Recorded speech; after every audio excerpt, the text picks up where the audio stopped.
ഓം ശാന്തി.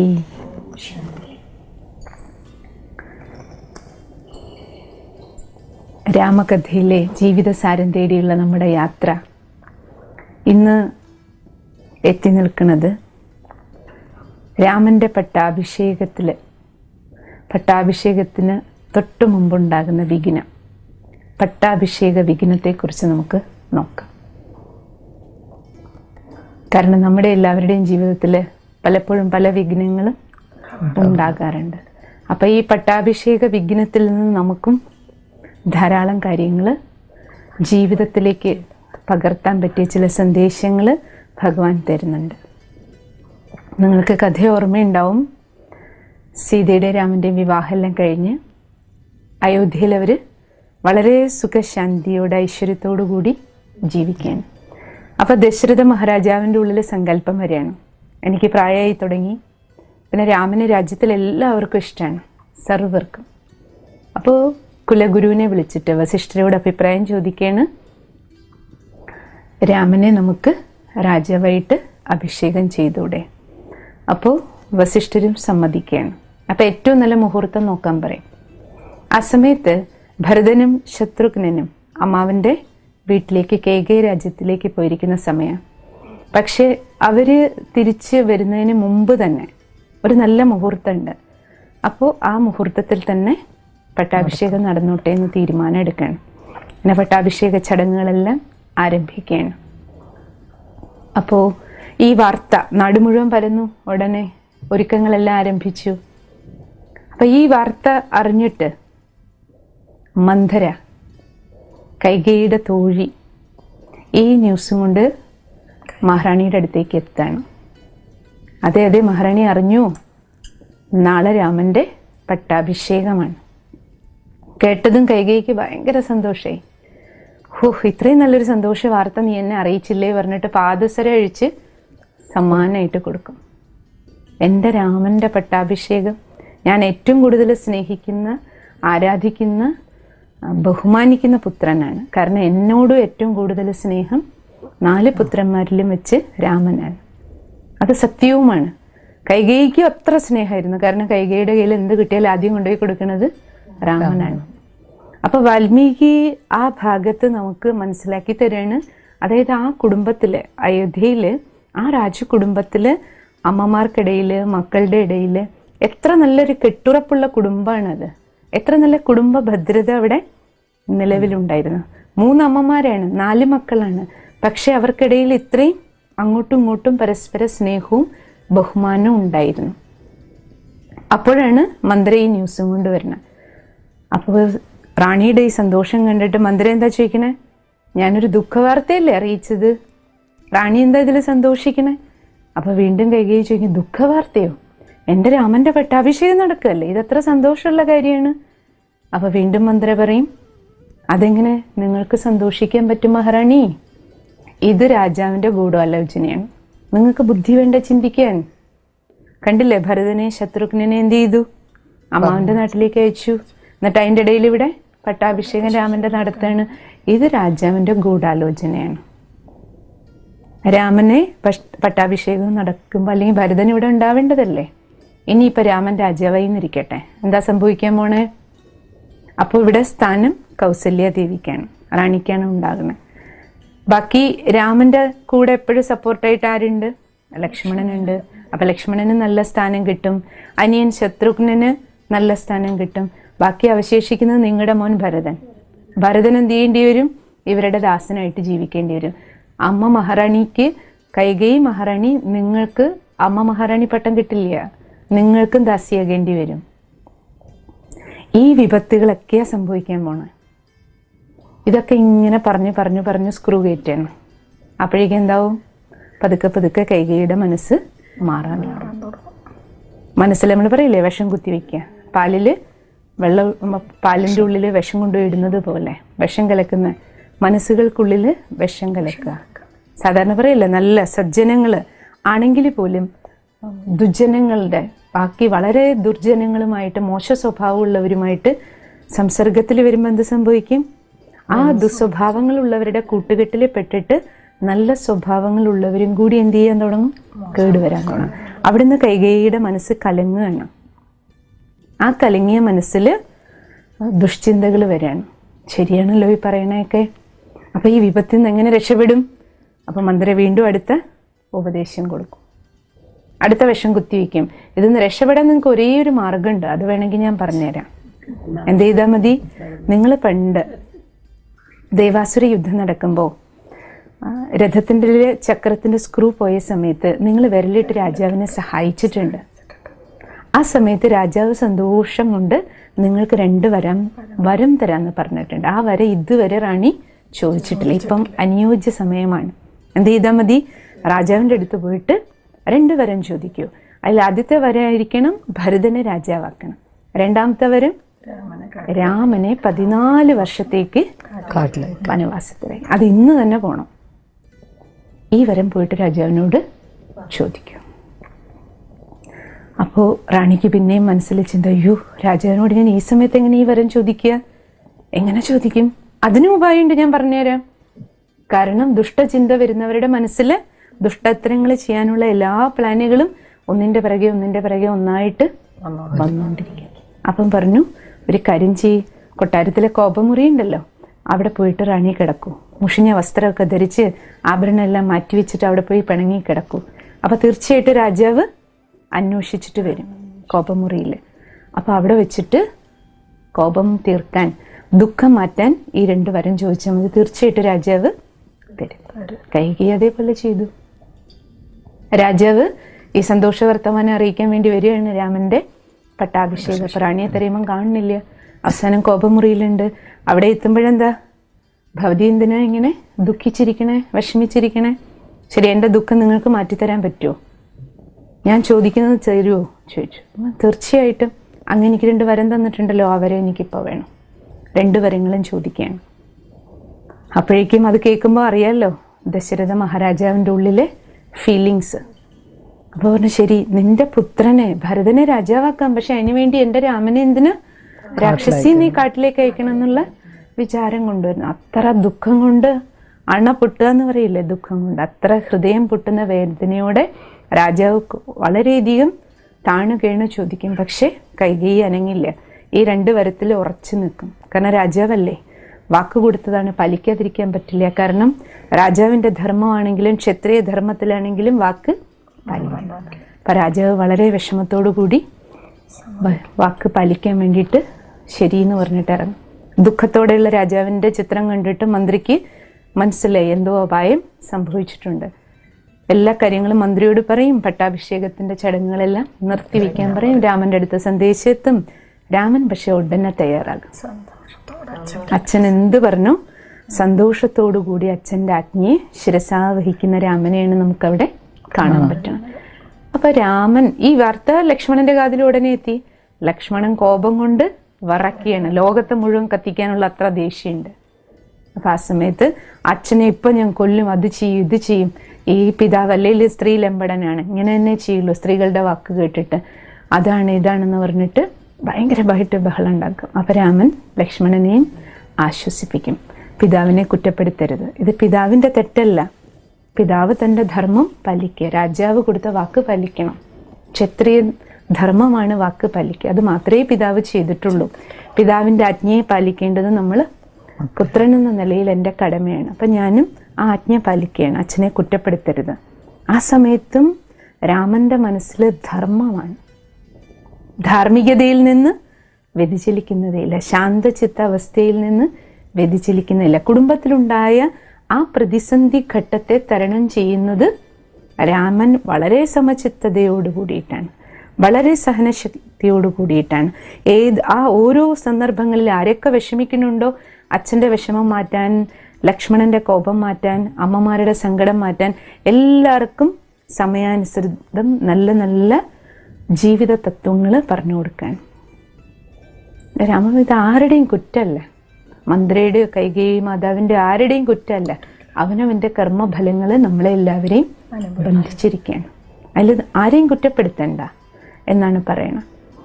അപ്പം ഇവിടെ നമ്മൾ മനസ്സിലാക്കേണ്ടത്, എന്നിട്ട് ഉടനെ അവർ തയ്യാറാകും, രാമൻ തയ്യാറാകും. കൂട്ടത്തിൽ ലക്ഷ്മണൻ ചേട്ടനെ വിട്ട് പിരിയേയില്ലല്ലോ, ആളും റെഡിയാവും, കൂട്ടത്തിൽ സീത ഉടനെ തയ്യാറാകും. 3 പേരും കാട്ടിലേക്ക് പുറപ്പെടണം. ഇവർ കാട്ടിലേക്ക് പോകുന്ന ന്യൂസ് കേട്ടിട്ട് ആദ്യം ഇളകിയിട്ട് ദശരഥനും വ്യാധിയാകും. വ്യാധിയായി കുറച്ച് കഴിഞ്ഞിട്ട് മരിക്കും. അപ്പോഴേക്കും ഭരതനും ശത്രുഘ്നും തിരിച്ചെത്തും. അയോധ്യ സുഖവും ശാന്തിയും സന്തോഷവും നിറഞ്ഞ അയോധ്യ ഇപ്പം എന്തായിട്ട് മാറി? യുദ്ധക്കളായിട്ട് മാറി. ഇത്രയും ദുഃഖവും അശാന്തിയും ദുരിതമായിട്ട് ദുരിതപൂർണമായ ജീവിതം, ആ കൊട്ടാര അന്തരീക്ഷം മുഴുവൻ ദുഃഖമാണ്, സംഘർഷങ്ങളാണ്, മനസ്സുകളിലെല്ലാം വേദനയാണ്. അപ്പൊ അയോധ്യ യുദ്ധക്കളാക്കി മാറ്റിയതാരാണ്? അല്ലെ, ഒരു മന്ത്രയുടെ കുബുദ്ധി. അതില് ഒരു കൈകേയി മഹാറാണി അല്ലെ, ആവശ്യമില്ലാതെ ആരെങ്കിലും പറയുന്നത് കേട്ടിട്ട് ഉടനെ അതിന് വശംവദമായിട്ട് പ്രവർത്തിക്കുക, വീണ്ടും വിചാരമില്ലാത്ത പ്രവൃത്തി. ഇതിൽ നമുക്കെല്ലാവർക്കും കിട്ടുന്ന പാഠം എന്താണ്? നമ്മുടെ കുടുംബങ്ങളിലാണെങ്കിലും നമ്മൾ ജോലി ചെയ്യുന്ന ഓഫീസിലാണെങ്കിലും നമ്മൾ ഇടപെടുന്ന പല സമൂഹ അന്തരീക്ഷത്തിൽ ഇതുപോലെയുള്ള സാഹചര്യങ്ങൾ വരും.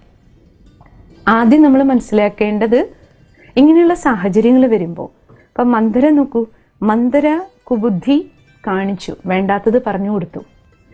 അപ്പോൾ മന്ദരയെ പോലെ ഒരു ഇപ്പം നോക്കൂ, ഒരു ജോലിക്ക് വരുന്ന, ഇപ്പോൾ ഒരു പണിക്ക് വരുന്ന ഒരാൾ തന്നെ നോക്കിക്കോളൂ. ഇപ്പം നിറയെ പേര് ഉണ്ടല്ലോ ജോലിക്ക് പോകുമ്പോൾ 10 വീട്ടിൽ പണിയെടുക്കുന്നവരുണ്ട്. 10 വീട്ടിൽ ഒരാൾ പണിയെടുത്തിട്ട് വരുമ്പോഴേക്കും എന്താവും? ഈ 10 വീട്ടിലെ എല്ലാ പ്രശ്നങ്ങളും കയ്യിലുണ്ടാവും. ഈ 10 വീട്ടിലും പോയിട്ട് അതെല്ലാം പറഞ്ഞു, അമ്മ, ചേച്ചി, മാഡം അറിഞ്ഞു, അവിടെ അത് നടന്നു, ഇവിടെ അത് നടന്നു, അവരങ്ങനെ ചെയ്തു, മോൻ ഇങ്ങനെ പറഞ്ഞു, മരുമകൾ അങ്ങനെ ചെയ്തു, അങ്ങോട്ടും ഇങ്ങോട്ടും പറഞ്ഞ് മന്ദരയെ പോലെ മറ്റുള്ളവരുടെ മനസ്സിൻ്റെ ഉള്ളിൽ വിഷം കുത്തിവെക്കുന്ന എത്ര പേരുണ്ട്. പക്ഷെ നമ്മൾ അതുപോലെ ഓഫീസിൽ മേലെ ഇരിക്കുന്ന ബോസിനെ പ്രീതിപ്പെടുത്താനോ അല്ലെങ്കിൽ തനിക്കാര് സപ്പോർട്ട് ചെയ്യുന്നോ അവരെ പ്രീതിപ്പെടുത്താനോ വേണ്ടി കൂടെയുള്ളവരുടെ കുറ്റങ്ങളും തെറ്റുകളും ചെറുതിനെ വലുതാക്കും. കടുകുമണിയായിട്ടുള്ള കാര്യത്തെ മല പോലെയാക്കി മാറ്റും. എന്നിട്ട് മറ്റുള്ളവരുടെ മനസ്സിൽ സ്ഥാനം കിട്ടാൻ തൻ്റെതായ എന്തെങ്കിലും സ്വാർത്ഥതയ്ക്ക് വേണ്ടിയിട്ട്. കാരണം മന്ത്രിക്ക് എന്താ, കൈകേയി റാണിയായി കഴിഞ്ഞാൽ അതിൻ്റെ ബെനിഫിറ്റ് എല്ലാം തനിക്ക് കിട്ടും. അപ്പം തൻ്റെ സ്വാർത്ഥതയ്ക്ക് വേണ്ടി ഒരു സമാധാന അന്തരീക്ഷത്തെ നശിപ്പിക്കുക, തൻ്റെ പോക്കറ്റ് നിറയ്ക്കാൻ വേണ്ടി മറ്റുള്ളവരെ കുറ്റപ്പെടുത്തിയിട്ട് സ്ഥാനങ്ങളും അധികാരങ്ങളും ഒക്കെ പിടിച്ചെടുക്കാൻ വേണ്ടി, പൈസയ്ക്ക് വേണ്ടി, പദവിക്ക് വേണ്ടി ഈ മന്ത്രിയുടെ ജോലി ചെയ്യുന്നവർ നമുക്ക് വീടുകളിലും കാണാം, നമ്മുടെ സമൂഹത്തിലും കാണാം, ഓഫീസുകളിലും കാണാം. പക്ഷെ ഇങ്ങനെ മന്ത്രിയുടെ ജോലി ചെയ്യുമ്പോൾ നമുക്ക് ബോധം വേണം. എൻ്റെ മകനെക്കുറിച്ച് അല്ലെങ്കിൽ മരുമകളെക്കുറിച്ച് അല്ലെങ്കിൽ അടുത്ത വീട്ടിലെക്കുറിച്ച് ആരെങ്കിലും വന്ന് എന്തെങ്കിലും പറയുമ്പോഴേക്ക് കൈകേയെ പോലെ നമ്മൾ ചാടി വീണ്ടും വിചാരം ഇല്ലാത്തൊരു തീരുമാനം എടുക്കരുത്. കാരണം നമ്മുടെ വീട്ടിലുള്ളവരെ കുറിച്ച് ഏറ്റവും കൂടുതൽ അറിയുന്നത് നമുക്കാണ്. നമ്മുടെ ഓഫീസിൽ ജോലി ചെയ്യുന്നവരെ കുറിച്ച് നമ്മുടെ കൂടെയുള്ളവർ പറഞ്ഞിട്ടാകരുത് നമുക്കറിയേണ്ടത്. നമുക്ക് ഓരോരുത്തരെയും വ്യക്തിപരമായിട്ട് മനസ്സിലാക്കാനും അവരെ തിരിച്ചറിയാനും ഓരോ സാഹചര്യങ്ങളിൽ ഏറ്റവും നല്ല തീരുമാനം എടുക്കാനും കഴിയും. ആരെങ്കിലും പറയണത് കേട്ടിട്ട് നമ്മൾ തീരുമാനം എടുത്താൽ ഏതവസ്ഥയെത്തും? അയോധ്യ യുദ്ധക്കളായതുപോലെയാകും. അയോധ്യയിൽ അവസാനം എന്താ സംഭവിക്കണേ? യുദ്ധക്കളായിട്ട് മാറിയപ്പോ എന്ത് ലാഭം ആർക്കുണ്ടായേ? രാമനും കാട്ടിപ്പോയി, ഭരതൻ രാജാവായി അതുമില്ല, ദശരഥനും മരിച്ചു. എല്ലാം നഷ്ടങ്ങളാണ്.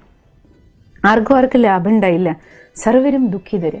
അപ്പൊ ഈ മന്ദരയുടെ പണികളും കൈകേയിയെ പോലെയുള്ള വീണ്ടും വിചാരമില്ലാത്ത പ്രവൃത്തികളും ചെയ്യുമ്പോൾ നമ്മൾ ഓരോരുത്തരും, പ്രത്യേകിച്ച് നമ്മൾ സ്ത്രീകള് പൊതുവെ പറയില്ലേ, സ്ത്രീകൾക്കാണ് ഈ ഏഷണി കൂട്ടലൊക്കെ കുറച്ച് കൂടുതലെന്ന് പറയും. പുരുഷന്മാർക്കില്ല എന്നല്ല, തീർച്ചയായിട്ടും ചെയ്യുന്നവരുണ്ട്. പക്ഷെ പൊതുവെ സ്ത്രൈണ സ്വഭാവത്തിൽ ഇത് കുറച്ച് കൂടുതലാണ്. ഇത്തിരി സമയം വെറുതെ കിട്ടിയാൽ അവിടുത്തെ കാര്യവും ഇവരുടെ കാര്യവും മറ്റവരുടെ കാര്യവും വീട്ടിന്റെ ഒന്നുകിൽ ഇത്തിരി സമയം കിട്ടിയാൽ അടുത്ത വീടുകളിൽ പോയിരിക്കുക, അല്ലെങ്കിൽ മതിലിൻ്റെ അടുത്ത് നിന്ന് തന്നെ കണ്ടിട്ടില്ലേ എത്ര കുറ്റങ്ങളാ പറയണം. അവരുടെ കാര്യം ഇവരുടെ കാര്യം, സ്വന്തം മക്കളുടെ മരുമക്കളുടെ ഈ വേസ്റ്റ് മറ്റുള്ളവർക്ക് കൊടുക്കുക, ഏഷണി കൂട്ടുക, ഇത് കൂടുതലാണ്. അതിപ്പോഴും ഫോണൊക്കെ വന്നതുകൊണ്ട് പറയേ വേണ്ട. ഇവിടുത്തെ പ്രശ്നം എത്ര കിലോമീറ്റർ ദൂരത്തേക്കാണ് എത്തിക്കണം, ആരോടൊക്കെയാ പറയണം, എന്തൊക്കെയാ പറയണം, എന്നിട്ട് എന്തെല്ലാം പ്രശ്നങ്ങളാണ് ഉണ്ടാക്കിക്കൊണ്ടിരിക്കുന്നത്. അപ്പൊ ഈ യുദ്ധക്കളമാക്കി നമ്മുടെ നാടിനെ, സമൂഹത്തെ, വീടുകളുടെ അന്തരീക്ഷം അയോധ്യയായിട്ട് പ്രശാന്ത സുന്ദരമായ ജീവിതം ജീവിക്കുന്ന കുടുംബങ്ങളിലെ പ്രശ്നം ഉണ്ടാക്കാതിരിക്കാൻ മന്ത്രിയുടെ സ്വഭാവത്തിൽ നിന്ന് നമ്മൾ മാറണം, കൈകേയി സ്വഭാവത്തിൽ നിന്ന് നമുക്ക് പരിവർത്തനം. ആ ലക്ഷ്യമാണ് നമുക്ക് ഈ രാമായണ മാസത്തിൽ ചെയ്യേണ്ടത്. ഇനി അടുത്ത പാഠം നമുക്ക് എന്താ പഠിക്കേണ്ടത്? ദശരഥനും ചില കാര്യങ്ങളിൽ കറക്ഷൻ കൊണ്ടുവരേണ്ടതുണ്ടായിരുന്നു. ഇത്രയും വലിയൊരു തീരുമാനം എടുക്കുക, രാമന്റെ പട്ടാഭിഷേകം ചെറിയ കാര്യമല്ല. രാജാഭിഷേകം നടക്കാൻ പോവുക. കുലഗുരുവിന് അഭിപ്രായം ചോദിച്ചു. പക്ഷേ തൻ്റെ 3 ഭാര്യമാരെയും വിളിച്ചിരുത്തി ആദ്യം അദ്ദേഹം വേണമായിരുന്നു നേരിട്ട് ഈ കാര്യം പറയാൻ. മന്ദര പറഞ്ഞിട്ടല്ല റാണിയുടെ അടുത്ത് ഈ വാർത്ത പോകേണ്ടത്.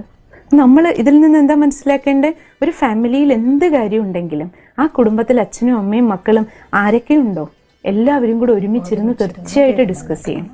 നമ്മളിവിടെ പറയില്ലേ, ഒരു ദിവസം ഒരു നേരമെങ്കിലും നമ്മൾ എന്ത് ചെയ്യണം, ഒരുമിച്ചിരുന്ന് ഭക്ഷണം കഴിക്കണം. ഭക്ഷണം കഴിച്ച് കഴിയുമ്പോൾ ചിലപ്പോൾ രാവിലെ തിരക്കായിരിക്കും, ഉച്ചയ്ക്ക് തിരക്കായിരിക്കും, ശരി പോട്ടെ, രാത്രിയെങ്കിലും എന്ത് ചെയ്യുക, എല്ലാവരും കൂടെ ഒരുമിച്ചിരുന്ന് ഭക്ഷണശേഷം. കാരണം ഒരുമിച്ചിരിക്കുമ്പോൾ എന്താ ഒത്തിരി സമയം കിട്ടും. അപ്പോൾ ഭക്ഷണശേഷം നമ്മൾ അവിടെ ഇരുന്ന് തന്നെ രാവിലെ മുതൽ എന്തൊക്കെ സംഭവങ്ങൾ ഉണ്ടായോ അങ്ങോട്ടും ഇങ്ങോട്ടും ഷെയർ ചെയ്യുക. കാരണം ഓരോരുത്തരുടെ അടുത്ത് ഓരോ ഇൻഫർമേഷൻ ആയിരിക്കുമല്ലേ. പക്ഷെ ഒരു ഫാമിലിയിൽ ഇരിക്കുമ്പോൾ അല്ലെങ്കിൽ ഒരു ഓഫീസിൽ ഇരിക്കുമ്പോൾ കുറച്ച് സമയമെങ്കിലും എല്ലാ കാര്യങ്ങളും നമുക്ക് എന്ത് ചെയ്യേണ്ടി വരും, പറയേണ്ടവരോട് പറയേണ്ടവർ തന്നെ പറയേണ്ടതുപോലെ പറയുക. അപ്പം ആരെങ്കിലും എന്തെങ്കിലുമൊക്കെ പറഞ്ഞറിഞ്ഞിട്ട് എന്ത് ചെയ്യില്ല, തെറ്റിദ്ധരിക്കില്ല. കമ്മ്യൂണിക്കേഷൻ ഗ്യാപ്പ് ഉണ്ടാക്കരുത് ഫാമിലിയിൽ. നമ്മുടെ മക്കളെ ആണെങ്കിലും അറിയിക്കേണ്ട കാര്യങ്ങൾ തീർച്ചയായിട്ടും അറിയിക്കണം. ഇല്ലെങ്കിൽ എന്താ, അച്ഛനും അമ്മയും ഇന്നത്തെ കാലത്തല്ല, അയ്യോ കുട്ടികളല്ലേ അവരറിയണ്ടാറ്, എല്ലാം ഒളിപ്പിച്ചു വയ്ക്കും. പക്ഷെ അവരാരെങ്കിലും പറഞ്ഞിട്ട് എന്തെങ്കിലുമൊക്കെ അറിയും. സത്യമാകണമെന്നില്ല അവരറിയണത്, എവിടെന്നെങ്കിലും കേൾക്കുമ്പോൾ. അപ്പം അതുകൊണ്ട് എപ്പോഴും നമ്മൾ വീട്ടിലെ എല്ലാ കാര്യങ്ങളും, അത് സുഖമാണെങ്കിലും ദുഃഖമാണെങ്കിലും എന്ത് ചെയ്യുക, കുടുംബത്തിലെല്ലാവരും ഷെയർ ചെയ്യുക. അപ്പം തന്നെ ഇങ്ങനെയുള്ള കലഹങ്ങൾ, തെറ്റിദ്ധാരണകൾ, ഇങ്ങനെയുള്ള കുടുംബ അന്തരീക്ഷത്തിൽ കലഹങ്ങൾ ഉണ്ടാക്കാനുള്ള സാധ്യതകൾ കുറഞ്ഞു. അത് മാത്രമല്ല, നമുക്കിവിടെ കാണാൻ പറ്റുന്ന മറ്റൊരു ഏറ്റവും വലിയ വിശേഷപ്പെട്ട ഒരു രംഗം അതാണ്, ഒരു കോപമുറി. ഇന്ന് നമ്മുടെ വീടുകളിൽ ഇല്ലാത്തതും അതാ. ബാക്കി മുറികളൊക്കെ ഉണ്ട്, ഡൈനിങ്ങിനുള്ള മുറിയുണ്ട്, അല്ലെ, കുളിമുറിയുണ്ട്, ഭക്ഷണമുറിയുണ്ട്, ആഹാരം ഉണ്ടാക്കാൻ മുറിയുണ്ട്. പക്ഷേ വീട്ടിലാണെങ്കിൽ ആർക്കെങ്കിലും ദേഷ്യം വന്നാൽ പോയിരിക്കാൻ ഒരു മുറി, അതും കൂടെ ശരിക്കും പറഞ്ഞാൽ വേണ്ടതാ, അല്ലേ? അപ്പൊ അറിയാലോ, അവിടെ ഇരിക്കുന്ന ഒരാളെ കാണുമ്പോൾ ഇവർക്ക് എന്തോ മനസ്സിന് പ്രശ്നമുണ്ട്. അപ്പൊ നമ്മൾ നേരിട്ട് ചോദിച്ച് കാര്യങ്ങൾ അപ്പം തന്നെ സെറ്റിൽമെന്റ് ചെയ്യാന്നുള്ള അതൊരു നല്ല സൈക്കോളജിക്കൽ ആയിട്ടുള്ള ഒരു അപ്രോച്ച് ആയിരുന്നു. ഇത്രയും വർഷങ്ങൾക്ക് മുമ്പാണെങ്കിലും അതൊരു നല്ല കാര്യമാണ്. നമ്മളെ ജീവിതത്തിൽ അത് തീർച്ചയായിട്ടും ചെയ്യണം. വീട്ടിലാണെങ്കിൽ ആരെങ്കിലും ഇപ്പം നോക്കൂ, നമുക്ക് സെപ്പറേറ്റ് മുറിയില്ലെങ്കിൽ പോലും ഒരാളുടെ മുഖം വാടിയിരിക്കുന്നത് കാണുമ്പോൾ, അസ്വസ്ഥമായിട്ടിരിക്കുന്നത് കാണുമ്പോൾ, മൂഡ് ഓഫ് ആയിട്ടിരിക്കുന്നത് കാണുമ്പോൾ നമ്മൾ റിയലൈസ് ചെയ്യണം അവർക്ക് എന്തോ പ്രശ്നം ഉണ്ട്. നമ്മൾ അങ്ങനെ വിട്ട് പോകരുത്. അവരെ വിളിച്ചിട്ട് എന്ത് ചെയ്യുക, ഒറ്റയ്ക്കിരുത്തി സംസാരിക്കുക. ആരാണെങ്കിലും, ഹസ്ബൻഡ് ആണെങ്കിലും വൈഫാണെങ്കിലും അമ്മായിയച്ഛനാണെങ്കിലും അല്പസമയം അവരുടെ കൂടെ നമ്മൾ ഇരിക്കുക. ആരുടെ എല്ലാം കൂടെ എന്തെല്ലാം വർത്തമാനം നമ്മൾ പറയും. അമേരിക്കയിലും റഷ്യയിലും ഇരിക്കുന്നവരുടെ അടുത്ത് മണിക്കൂർ കണക്കിന് സംസാരിക്കും. സ്വന്തം വീട്ടിൽ കൂടെ ഒരാൾ മൂഡ് ഓഫ് ആയിട്ടിരിക്കുകയാണ്, അവരുടെ കൂടെ നമുക്ക് അല്പസമയം എന്തുകൊണ്ട് ഇരുന്നുണ്ട്. കാരണം ഇല്ലെങ്കിൽ അവരുടെ മൂഡ് ഓഫ് കാരണം ആ വീട് മുഴുവൻ, മറ്റേ ഒരു മുറിയിലേ ഉള്ളൂ കോപം. പക്ഷെ ഇതിപ്പോൾ എന്താ, വീട് മുഴുവൻ കോപാന്തരീക്ഷമാണ്.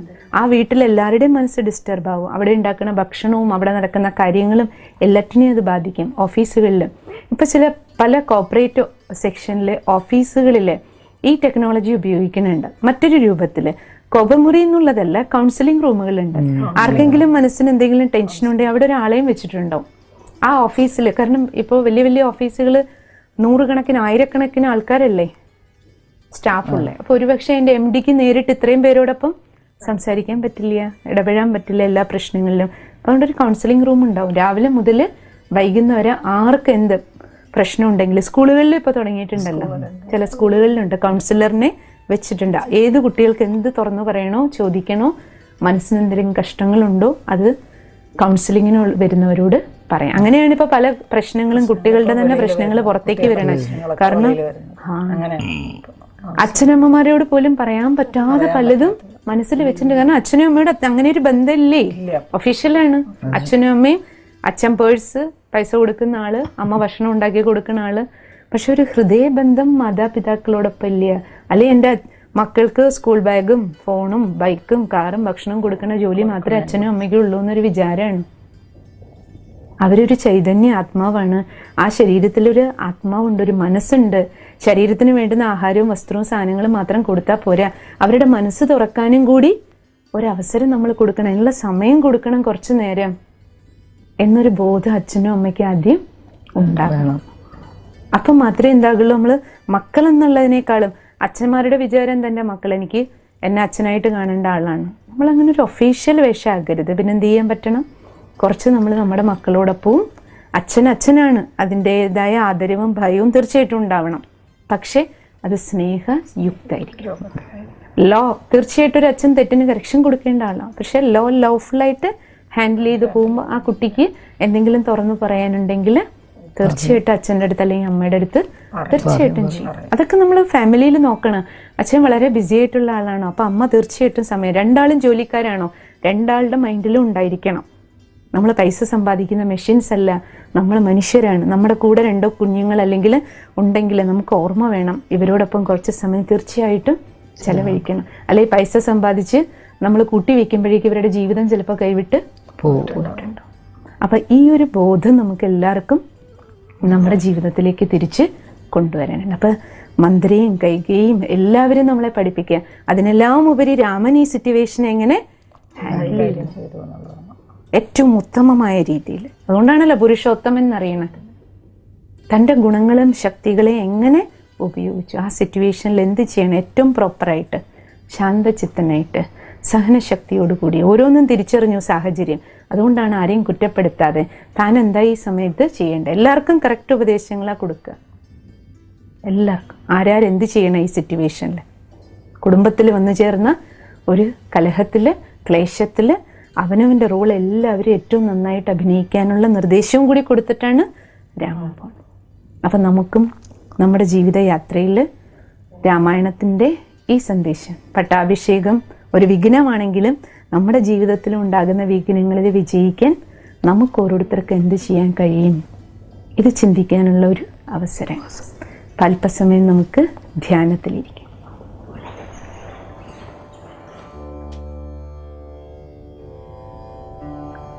പട്ടാഭിഷേക വിഘ്നം എനിക്ക് നൽകുന്ന പാഠം എന്താണ്?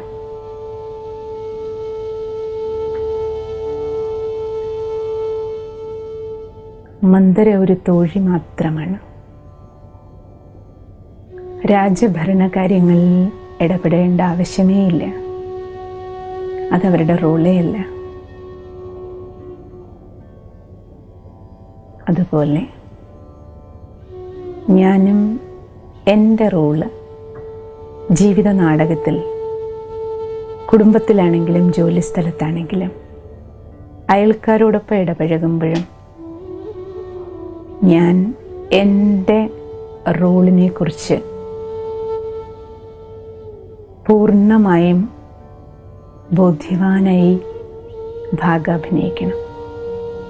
അടുത്ത വീട്ടിലെ ഒരു പ്രശ്നം കേൾക്കുമ്പോൾ പോലും അനാവശ്യമായൊരു അഭിപ്രായം, ഒരു ഉപദേശം ആർക്കും കൊടുക്കാൻ പാടില്ല. ആരുടെയും ജീവിതത്തിൻ്റെ ഉള്ളിൽ പോയി അനാവശ്യ ഇടപെടൽ ചെയ്യരുത്. അവരവർക്ക് കിട്ടിയ റോൾ ഏറ്റവും നന്നായി അഭിനയിക്കുക.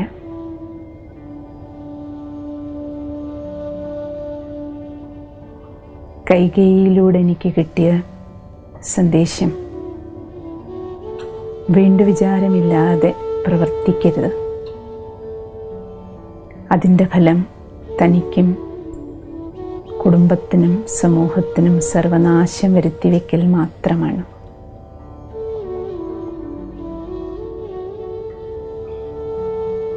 റാണിയാണ്, വിവേകം ഉണ്ടായിരിക്കണം.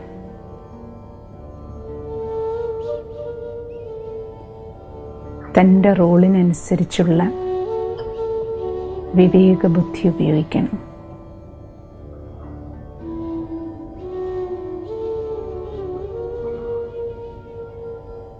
ദശരഥനും പാഠം പഠിപ്പിക്കുകയാണ്. ഒരു കുടുംബത്തിലുള്ള എല്ലാവരോടൊപ്പവും ചർച്ച ചെയ്യണം. വേണ്ടതുപോലെ വേണ്ടുന്ന സമയത്ത് പറയേണ്ട ആൾ തന്നെ കാര്യങ്ങൾ പറയണം.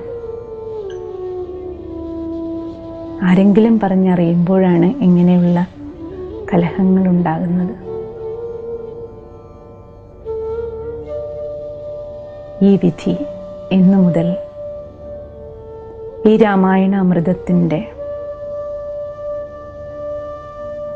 ഈ സത്സംഗത്തിൻ്റെ ഭാഗമായി ഭഗവാൻ എനിക്ക് വിളമ്പിത്തന്ന അമൃത് പോലെ സ്വീകരിക്കുകയാണ് ഞാൻ.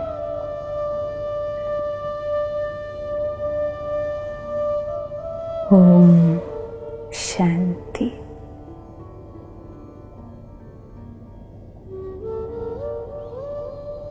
ഓം ശാന്തി. ഓം ശാന്തി.